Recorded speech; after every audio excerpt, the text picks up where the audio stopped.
Miss Natalie here. Thanks for joining me again for chapel.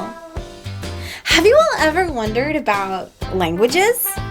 I mean, it's easy for you and I to talk and communicate because we all speak English.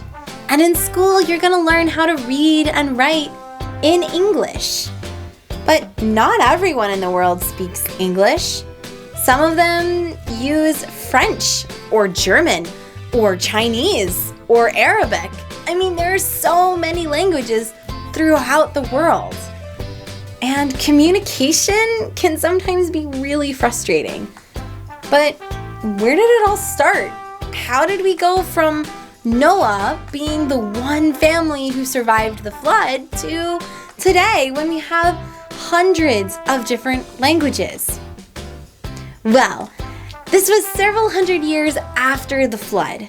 And Noah's family grew and grew and grew until there were even more people than had been lost in the flood.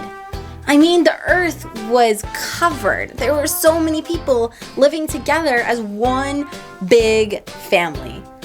I mean, this was like thousands and thousands of cousins. Big family. And this family decided that they were really cool. They thought they were so cool. I mean, they were descendants of Noah, who was the chosen one of God. How cool was that, right? And so they thought they were so cool that they wanted to show off and kind of brag and build a monument. So they came together and said, let's build a city. And this city will be called the City of Gods. And in the middle of it, we'll build a tower. And this tower is going to be so tall that it'll stretch all the way to heaven. Can you imagine how tall that must be? I mean, it has to be really, really tall. Well, that got God's attention. And so he decided to come down and look at this thing that his creation was creating. And they were being selfish.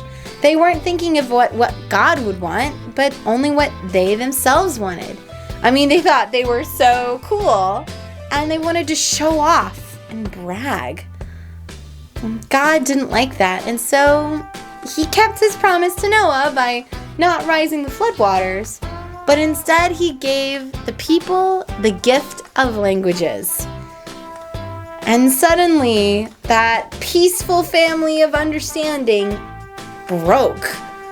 Instead of one word to say apple, there were hundreds of words to say apple.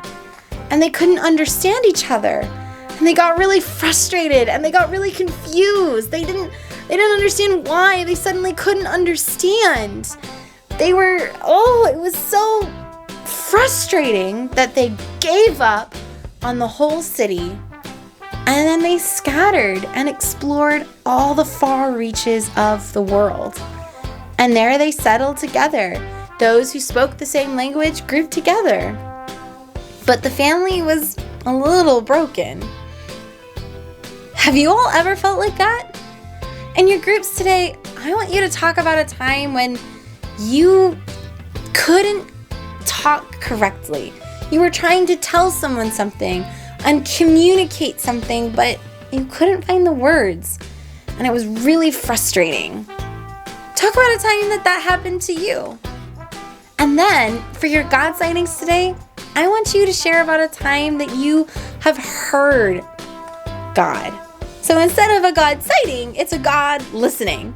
How have you heard God lately? Maybe it was in a hymn that you sang at church. Or maybe it's the bird songs, because all the birds seem to speak different languages and use different sounds, and somehow they're able to communicate to each other. And that's really cool.